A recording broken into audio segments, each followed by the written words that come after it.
Welcome back to my channel Mr and Mrs Nihal Upadhyay. मेरे blog में आपका स्वागत है। राधे राधे, सुप्रभात। तो अब हमारा सावन स्टार्ट हो चुका है। भोले बाबा की जो पूजा है वो अब स्टार्ट हो चुकी है। तो अब हर घर में, प्रत्येक घर में भोले बाबा की पूजा की जाएगी। वैसे तो नॉर्मली भोले बाबा को हर घर में ही पूजा जाता है, पर सावन में विशेष पूजा की जाती है। तो बस आज की जो मेरा ब्लॉग है वो कुछ इसी पूजा को लेकर है कि हम पार्थिव शिवलिंग का निर्माण कैसे करें, मिट्टी के शिवलिंग कैसे बनाएं, उनका विसर्जन कैसे करें, कहाँ पूजा करें।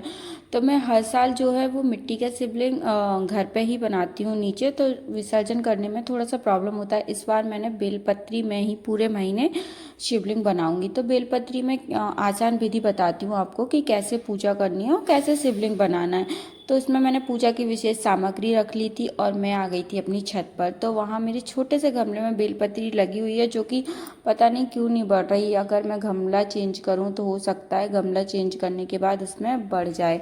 तो बस वही कि छोटे से शिवलिंग, मतलब पूरे, अभी मिट्टी इतनी गीली हो चुकी क्योंकि कल बारिश थी तो बनाना बड़ा दिक्कत हो रहा था। लेकिन जैसे भी मन में ध्यान रख के भोले बाबा को थोड़ा सा मिट्टी में गंगा जल मिला के हम शिवलिंग बनाएंगे।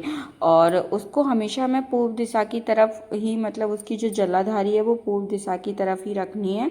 और हम लोगों को बैठना अपोजिट साइड है। तो बस मैंने पूर्व दिशा की तरफ शिवलिंग की जलाधारी की और गमले का मुख अपनी साइड, मतलब अपनी दिशा की तरफ कर लिया। तो बस सबसे पहले हम गंगा जल और शुद्ध जल से उनका स्नान कराएंगे भोले बाबा का।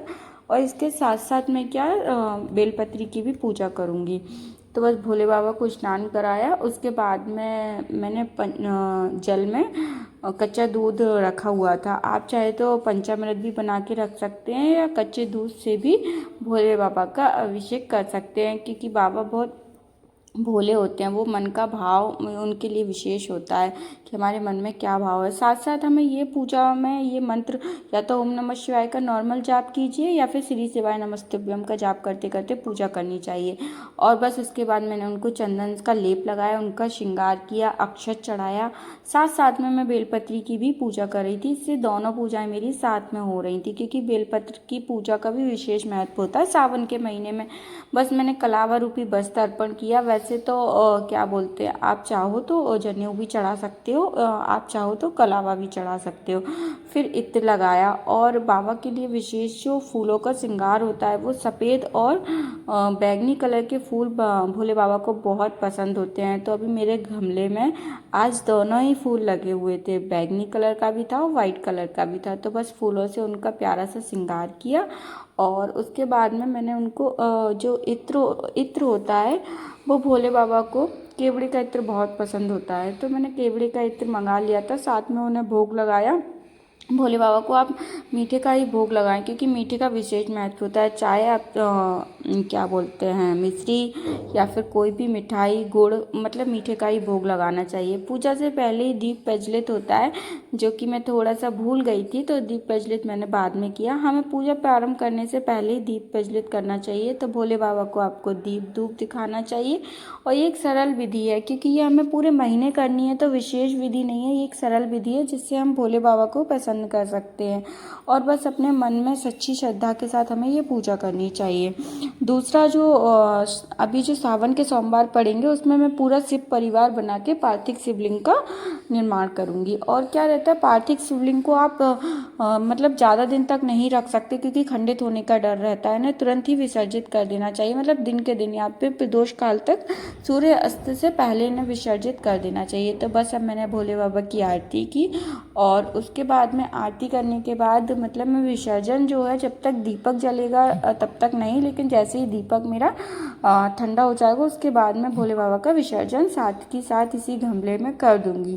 क्योंकि अभी पेड़ बहुत छोटा है मेरा और बेलपत्री का, तो मैंने आज बेलपत्री नहीं चढ़ा पाई थी। और अभी मैं मंदिर जाऊंगी तो बेलपत्री लेके आऊंगी, क्योंकि अगर मैंने इस पेड़ में से बेलपत्री तोड़ी तो वही छोटा सा पेड़ है। तो बस उसके बाद हमें परिक्रमा लगानी है वहीं अपने आसन पे, और बस बाबा से बहुत सारी मनोकामना मांगनी है। और उसके बाद जो भोले बाबा की पूजा का जो जल होता है वो तुलसी पर कभी नहीं चढ़ाना चाहिए, तो वो जल मैं किसी और पेड़ में चढ़ाऊंगी। बाकी मैं नीचे से तुलसी और केले के लिए जल लेकर आई थी, मैंने वो चढ़ाया। तुलसी मैया को पत्ते तोड़े क्योंकि भोग के लिए, ठाकुर जी के भोग के लिए। और आज दिन भी, मतलब हम बुधवार और रविवार को नहीं तोड़ते, थे, लेकिन आज गुरुवार का दिन था तो मैंने पत्ते तोड़ लिए थे।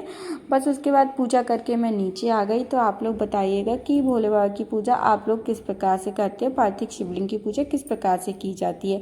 बाकी मैं इसी सरल विधि से पूजा करती हूँ, उसमें टाइम भी नहीं लगता क्योंकि हमें 30 दिन ये पूजा करनी होती है और सरल भी है तो आसानी से हो जाती है। और इतने व्यस्त लाइफ में मतलब पूजा के लिए टाइम निकालना बहुत मुश्किल होता है, पर ये है कि पूजा आसानी से हो जाती है तो डेली करने में कोई इशू नहीं होता। दूसरा ये कि इसका जो हम विसर्जन करेंगे वो मैं प्रदोष काल में करूँगी, शाम को सूर्यास्त से पहले पहले मैं इस भोले बाबा का विसर्जन कर दूंगी उसी गमले में। बस उसके बाद मैं नीचे आ गई थी और गर्मी देखो इतनी हो रही है कि यहाँ गर्मी शांत होने का नाम ही नहीं ले रही बारिश के बाद भी। तो बस इसी प्रकार से कुछ हमारे महादेव का सावन आ गया है, तो भोले बाबा सब पर अपनी कृपा बनाए रखें और आप लोग भी अपनी पूजा इसी प्रकार से कर सकते हैं। बाकी कोई अगर कमी हो गई हो तो मुझे कमेंट बॉक्स में ज़रूर बताइएगा। और अगर मेरा ब्लॉग पसंद आया हो तो प्लीज़ लाइक शेयर सब्सक्राइब कीजिएगा। Thanks for watching my blog. मिलते हैं न्यू ब्लॉग में।